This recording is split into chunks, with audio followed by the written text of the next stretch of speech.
الدین الخالص. الحمد لله نحمده ونستعينه ونستغفره ونؤمن به ونتوكل عليه ونعوذ بالله من شرور أنفسنا وسيئات أعمالنا من يهده الله فلا مضل له ومن يضلل فلا هادي له وأشهد أن لا إله إلا الله وحده لا شريك له وأشهد أن محمدا عبده ورسوله أرسله بالحق بشيرا ونذيرا بين يدي الساعة فمن يطع الله ورسوله فقد رشد ومن يعصيهما فإنه لا يضر إلا نفسه ولا يضر الله شيئا. أما بعد فإن خير الحديث كتاب الله وخير الهدي هدي محمد صلى الله عليه وسلم وشر الأمور محدثاتها وكل محدثة بدعة وكل بدعة ضلالة وكل ضلالة في النار.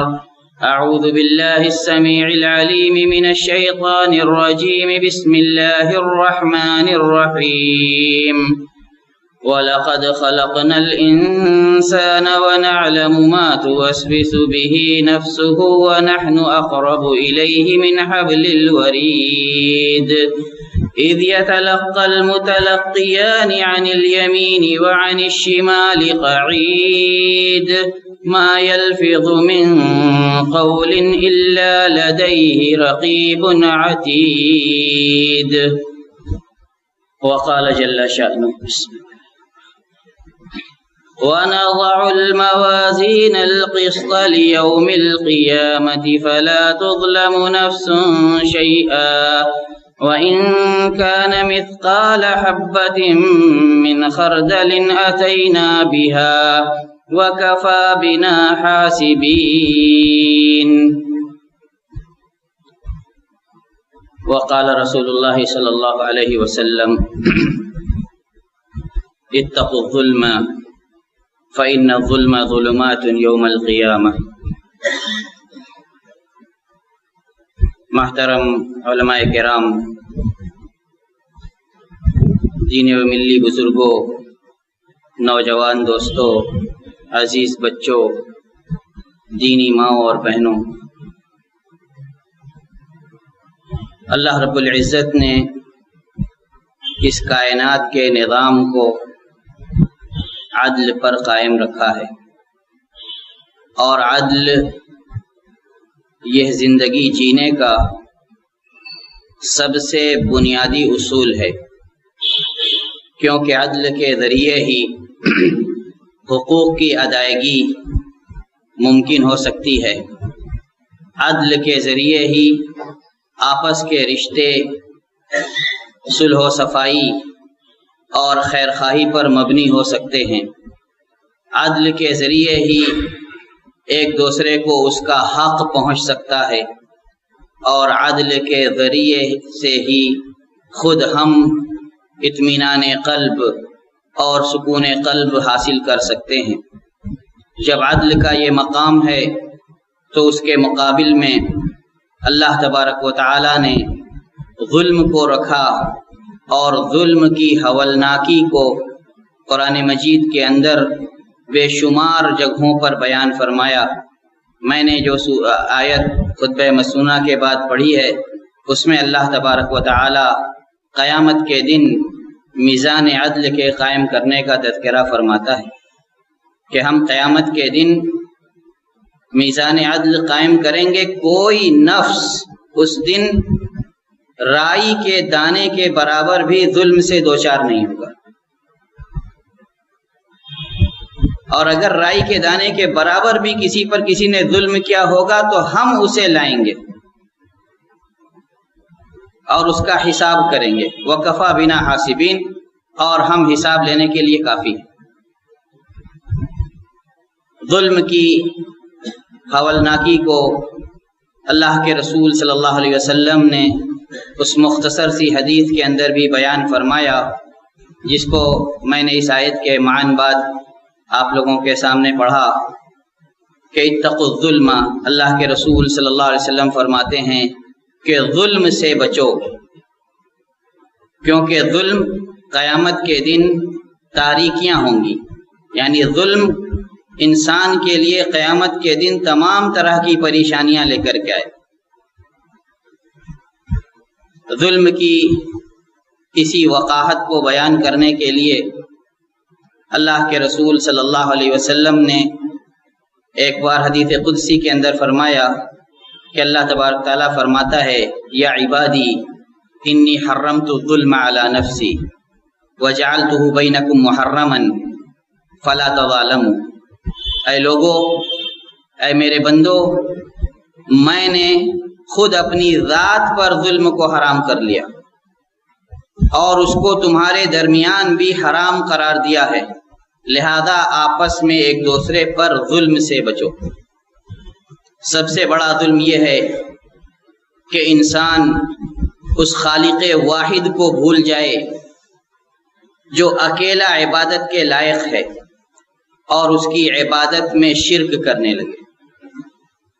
اللہ تبارک تعالیٰ فرماتا ہے، ان اللہ لا یغفر ان یشرک بہ ویغفر ما دون ذلک لمن یشاء، اللہ اس بات کو کبھی معاف نہیں کرے گا کہ اس کی عبادت میں اس کے ساتھ کسی اور کو شریک ٹھہرایا جائے، اس کے علاوہ دیگر گناہ جس بندے سے چاہے گا اللہ تبارک تعالیٰ معاف فرما دے گا۔ ظلم کی بے شمار قسمیں ہیں۔ کبھی ظلم اللہ تبارک تعالیٰ کی فرائض سے کوتاہی کر کے اللہ کی شان میں ہوتا ہے، اور سب سے واجب حق اللہ تبارک تعالیٰ کا حق ہے، اور اس کے بعد بندوں میں سے والدین کا۔ تو انسان ان حقوق میں جب کوتاہی کرتا ہے تو اس کوتاہی کے نتیجے میں وہ ان حقوق والوں کے اوپر ظلم کرتا ہے۔ اس لیے حقوق کا اسلام میں بڑا مقام ہے۔ تو جب ظلم کے درجات ہیں تو ان تمام درجات کا خیال رکھنا اور اپنے نفس کو اور اپنے آس پاس کے لوگوں کو ظلم کی اس خطرناک کیفیت سے بچانے کے لیے ہمیں کوشاں رہنا چاہیے۔ اللہ کے رسول صلی اللہ علیہ وسلم صحابہ کے سامنے ظلم کی اس ہولناکی کو بار بار دہراتے تھے اور ان کو اس سے بچنے کی وصیت کرتے تھے، اور بے حد اہم مقامات پر جب دعات اور مبلغین کو کسی خطے کی دعوت و تبلیغ کے فریضے کی ذمہ داری سونپتے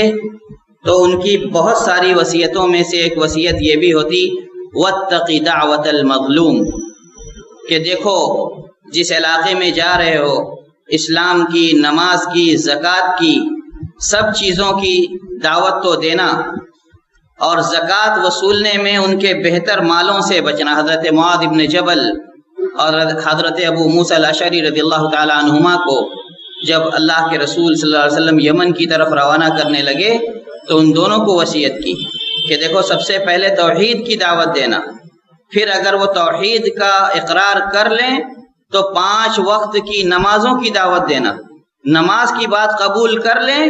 تو ان کو یہ بتلانا کہ اللہ نے ان کے مالوں میں زکوٰۃ فرض کی ہے، اور یہ اسلام کا نظام عدل ہے کہ جس علاقے سے لی جائے گی، جس علاقے کے مالداروں سے وصول کی جائے گی، وہیں کے غربا اور مساکین پر جو زکوٰۃ کے مستحقین ہیں اس کو صرف کر دیا جائے گا۔ پھر آخری وصیت اللہ کے رسول صلی اللہ علیہ وسلم نے یہ کی تھی کہ واتقی دعوت المظلوم واتقی کرائم اموالہم، اور جب زکوٰۃ میں ان کے مال کی زکوٰۃ وصولنا تو ان کے اچھے مالوں کو مت وصول کرنا، اور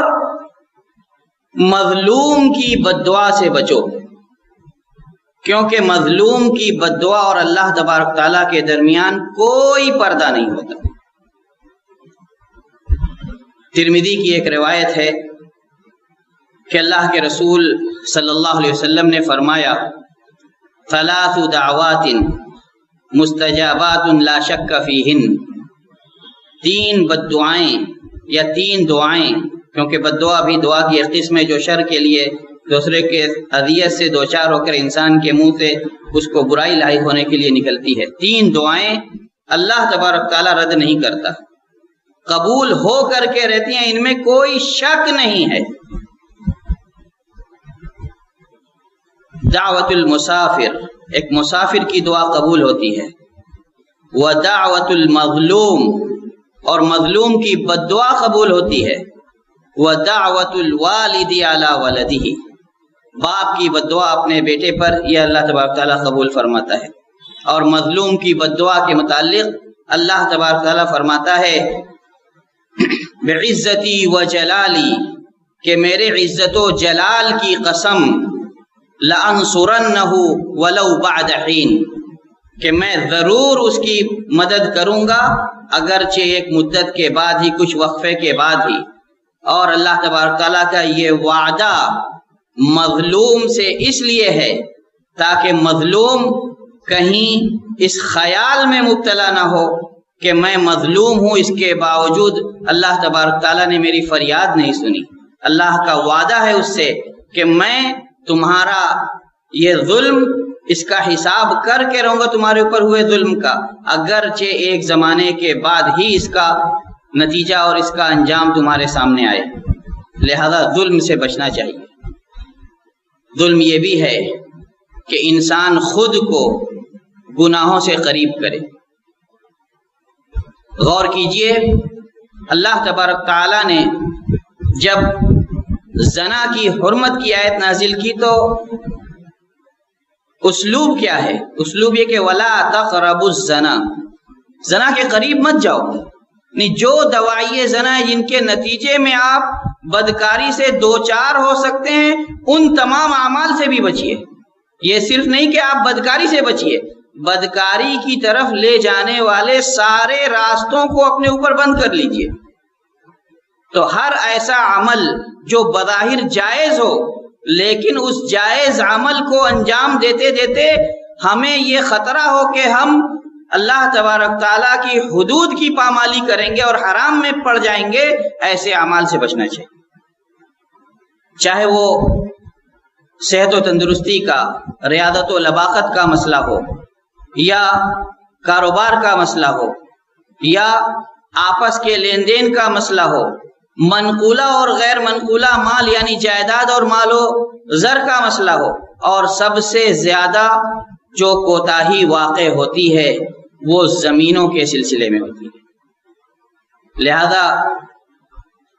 حضرت سعید ابن زید ابن عمرو ابن نفیل رضی اللہ تعالیٰ عنہ ایک روایت اللہ کے رسول صلی اللہ علیہ وسلم سے بیان کرتے ہیں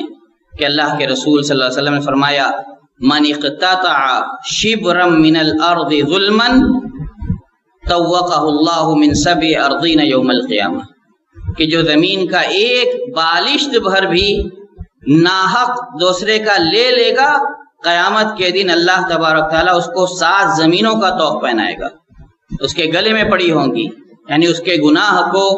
ان زمینوں کا حق لا کر کے مظلوم کو دینے کا اس سے مطالبہ کیا جائے گا اور کر نہیں پائے گا۔ علماء نے اس کے بہت سارے معنی بیان فرمائے، یا اس کو زمین میں ایسے دھنسایا جائے گا کہ اس جیسی 7 زمینیں اس کے گلے میں ہار کی طرح پڑ جائیں گی، جس کے بوجھ کو وہ برداشت نہیں کرے گا، اور دھنستے ہوئے بھی زمین میں وہ ادھر ادھر ٹکراتے ہوئے جائے گا، جس کی اذیت وہ برداشت نہیں کر پائے گا۔ تو یہ ظلم کا انجام ہے۔ من اقتطع شبرا من الارض ظلما طوقہ اللہ من 7 ارضین یوم القیامہ۔ اس کے بعد جو غور کی بات ہے وہ یہ ہے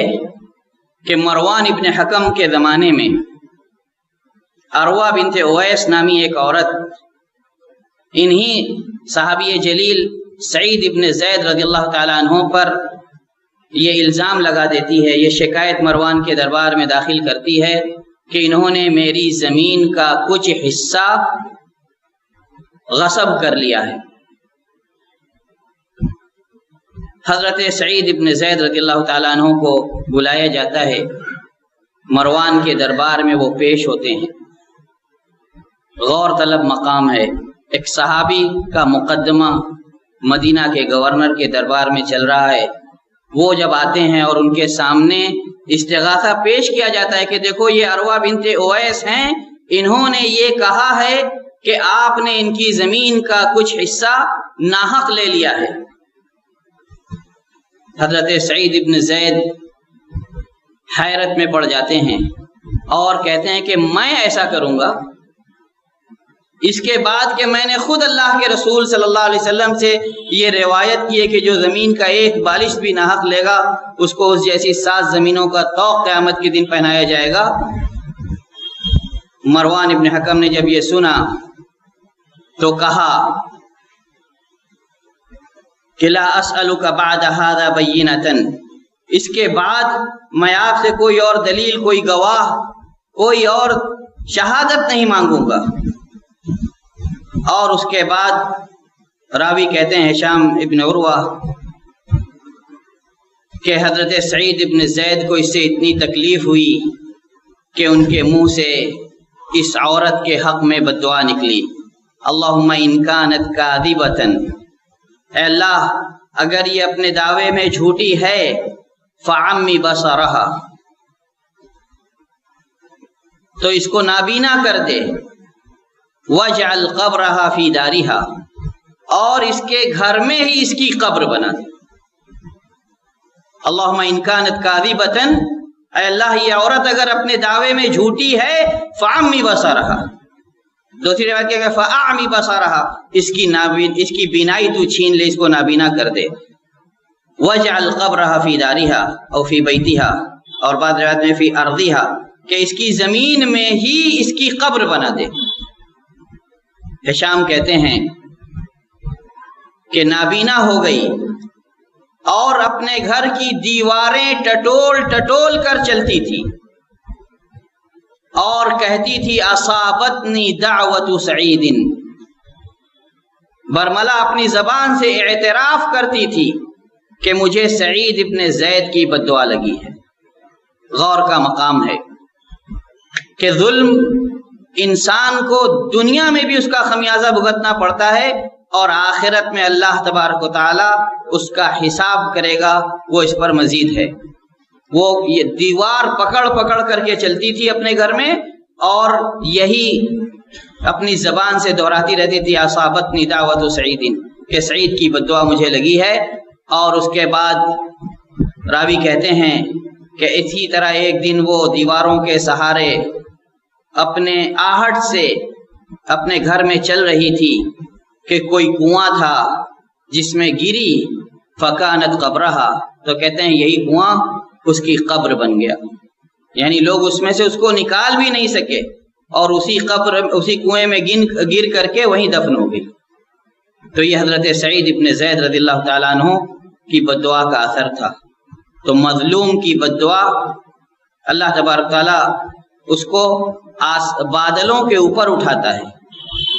اور جیسا کہ آپ نے حدیث میں سنا، سنن ترمذی کی حدیث ہے کہ اللہ تبارک تعالیٰ فرماتا ہے کہ اپنی عزت و جلال کی میں قسم کھاتا ہوں کہ میں اس کو اس کا حق دلا کر کے رہوں گا، اگرچہ تھوڑے عرصے تھوڑے زمانے کے بعد ہی۔ ایک اور بڑا دلدوز اور عبرت آموز واقعہ ہے، ہم سبھی سیرت پڑھتے ہیں اور مکہ والوں کے صحابہ پر جو مظالم تھے اس کو بھی پڑھتے ہیں اور سنتے ہیں۔ اللہ کے رسول صلی اللہ علیہ وسلم کے خاندان والے اور خاص طور سے آپ کے چچا ابو طالب آپ کی بہت مدد کرتے تھے، لہذا مکہ والوں کی ایذا رسانیاں آپ تک نہیں پہنچتی تھی، اور اگر پہنچتی تھی تو بہت کم، اور اس کے مقابلے میں صحابہ بہت ساری ایذا رسانیوں سے دوچار تھے۔ اور اللہ کے رسول صلی اللہ علیہ وسلم، جن کو اللہ تبارک تعالیٰ نے سراپا رحمت کہا ہے، انہوں نے اپنے صحابہ کی اس تکلیف کو جب دیکھا تو ان کو مشورہ دیا کہ دیکھو میں نے سنا ہے کہ حبشہ میں ایک عادل بادشاہ ہے جس کے یہاں کسی پر ظلم نہیں کیا جاتا، تو اگر تم لوگ بہتر سمجھو تو مکہ والوں کی ان ایذا رسانیوں سے بچنے کے لیے تم لوگ حبشہ ہجرت کر جاؤ۔ حضرت ام سلمہ رضی اللہ تعالیٰ عنہ روایت کرتی ہیں کہ تو ہم ٹولی ٹولی چھوٹی چھوٹی جماعتوں میں حبشہ کی طرف ہجرت کر کے چلے گئے۔ اور ایک بہترین بادشاہ کے یہاں بے حد امن و امان کے ساتھ رہنے لگے۔ اور جب مہاجرین حبشہ واپس آئے تو اللہ کے رسول صلی اللہ علیہ وسلم نے ان لوگوں سے ایک دن عذرائے تذکرہ پوچھا کہ آپ لوگ حبشہ گئے، امن و اطمینان سے ایک عادل بادشاہ کی سلطنت میں رہے، تو اب یہ بتلاؤ کہ حبشہ کی کوئی عجیب بات جو آپ لوگوں نے دیکھی ہو اور بیان کرنے کے قابل ہو وہ مجھ سے بیان کرو۔ سنن ابن ماجہ کی روایت ہے اور علامہ البانی رحمۃ اللہ علیہ نے اسے حسن قرار دیا ہے۔ جابر ابن عبداللہ رضی اللہ تعالیٰ عنہ کہتے ہیں کہ کچھ نوجوان اللہ کے رسول صلی اللہ علیہ وسلم کی طرف متوجہ ہوئے اور انہوں نے کہا کہ ہاں اللہ کے رسول صلی اللہ علیہ وسلم، ہم نے ایک عجیب بات دیکھی، اور وہ یہ بات دیکھی کہ جس درمیان کہ ہم ایک جگہ بیٹھے تھے، ایک بوڑھی عورت جو کوئی عابدہ زاہدہ ٹائپ کی عورت لگتی تھی، سر پہ پانی کا گھڑا اٹھا کر کے جا رہی تھی کہ کسی اوباش لڑکے نے اس کو پیچھے سے گردن پہ ہاتھ دے کر کے دھکا دیا اور وہ زور سے گھٹنوں کے بل گری، اور گرنے کے بعد جب اٹھی تو تکلیف کی حالت میں اس نے کہا کہ اے دھوکے باز، اے غدر یا غادر، ان قریب اس دن جب اللہ تبارک و تعالی میزان نصب کرے گا اور جس دن لوگوں کے ہاتھ پاؤں بولیں گے، اس دن تو جان لے گا کہ اللہ کے دربار میں میرا اور تیرا کیا معاملہ ہوگا۔ جب اللہ کے رسول صلی اللہ علیہ وسلم نے نوجوان صحابہ کی زبان سے یہ بات سنی تو آپ صلی اللہ علیہ وسلم کی زبان سے بے اختیار نکلا کہ صدقت صدقت، بہت سچی بات کہی اس بوڑھی عورت نے، حبشہ کی اس بوڑھی خاتون نے۔ کیف یطہر اللہ، کیف یقدس اللہ قوما لا یؤخذ لضعفائہم من اقویائہم، کہ اللہ تبارک تعالیٰ اس قوم کو گناہوں سے، آفات سے، آزمائشوں سے کیسے پاک کرے گا جس قوم کے اندر کمزوروں کا حق طاقتوروں سے دلایا نہیں جاتا، انصاف نہیں کیا جاتا۔ جس قوم میں کمزوروں پر ظلم کیا جاتا ہو وہ قوم اللہ تبارک تعالیٰ کے یہاں سرخرو کیسے ہوگی، اس کے گناہوں کی تطہیر اور پاکی کیسے ہوگی۔ اور حضرت سعد بن ابی وقاص رضی اللہ تعالیٰ عنہ روایت کرتے ہیں کہ اللہ کے رسول صلی اللہ علیہ وسلم نے فرمایا کہ تمہاری مدد اور تمہاری روزیاں یہ تمہارے ضعفاء اور کمزوروں کے ذریعے سے ہوتی ہے۔ اور اس کی جو تفسیر کی علماء کرام نے وہ یہ بتلایا کہ ان کی دعاؤں کے وجہ سے اور اللہ کا شکر ادا کرتے ہوئے تم آپ کے حق میں وہ جو دعائیں کرتے ہیں اس کے بدلے میں اللہ تبارک تعالیٰ بندے پر بے حد انعام و اکرام کرتا ہے اور اس کے رزق میں برکت دیتا ہے، اس کے معاملات آسان کر دیتا ہے اور اس کی زندگی کو چین اور راحت والی زندگی بنا دیتا ہے۔ اس کے برعکس جو انسان یہ سمجھتا ہے کہ آج وہ قادر ہے تو وہ گناہوں کا ارتکاب کر کے، دوسروں کے حق مار کے اور دوسروں پر ظلم کر کے اگر دنیاوی سزا سے بچ گیا ہے تو وہ اخروی عذاب سے اور اللہ کی گرفت سے جس دن اللہ تبارک تعالیٰ انصاف کرے گا بندوں کے درمیان، یہاں تک کہ کسی بغیر سینگ والی بکری پر اگر سینگ والی بکری نے ظلم کیا ہوگا تو اللہ تبارک تعالیٰ اس کا بھی انصاف کرے گا، اس دن وہ اللہ کی گرفت سے بچ نہیں سکتا۔ اور سب سے زیادہ خوف کھانے کی ضرورت ہے ان لوگوں پر، ان لوگوں کو جو اگر گناہ کرتے ہیں اور گناہ پر تنبیہ کی جاتی ہے، تنبیہ کے باوجود جرأت کا اظہار کرتے ہیں کہ ہم تو ایسا کرتے ہیں، ہمارا کچھ بگڑتا نہیں، ہمیں کیوں روکا جا رہا ہے۔ استدراج ہو سکتا ہے اللہ کی جانب سے، ڈھیل ہو سکتی ہے، اور جس دن اللہ کی گرفت آئے گی وہ گرفت بڑی سخت ہوگی، اس گرفت سے بچنے کی ضرورت ہے اور اپنے آپ کو تمام طرح کے مظالم سے، چاہے وہ اللہ کے حقوق کے سلسلے میں ہو، اپنی ذات پر معاصی کر کے ہو یا دوسروں کا حق سلب کر کے ہو، بچانا چاہیے۔ اللہ تبارک تعالیٰ ہمیں تمام طرح کے مظالم سے خود کو بچنے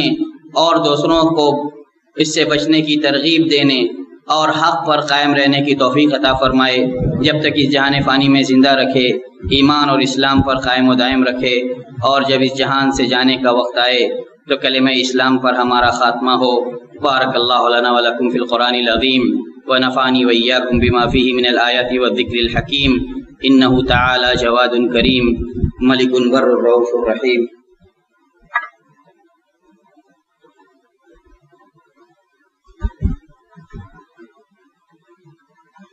الحمد لله الذي لم يتخذ ولدا ولم يكن له شريك في الملك ولم يكن له ولي من الذل وكبره تكبيرا، وأشهد أن لا إله إلا الله وحده لا شريك له، وأشهد أن محمدا عبده ورسوله. أما بعد، فأعوذ بالله السميع العليم من الشيطان الرجيم. بسم الله الرحمن الرحيم. إن الله وملائكته يصلون على النبي يا أيها الذين آمنوا صلوا عليه وسلموا تسليما. اللهم صل على محمد وعلى آل محمد كما صليت على إبراهيم وعلى آل إبراهيم إنك حميد مجيد. اللهم بارك على محمد وعلى آل محمد كما باركت على إبراهيم وعلى آل إبراهيم إنك حميد مجيد. عباد الله رحمكم الله، إن الله يأمر بالعدل والإحسان وإيتاء ذي القربى وينهى عن الفحشاء والمنكر والبغي يعظكم لعلكم تذكرون.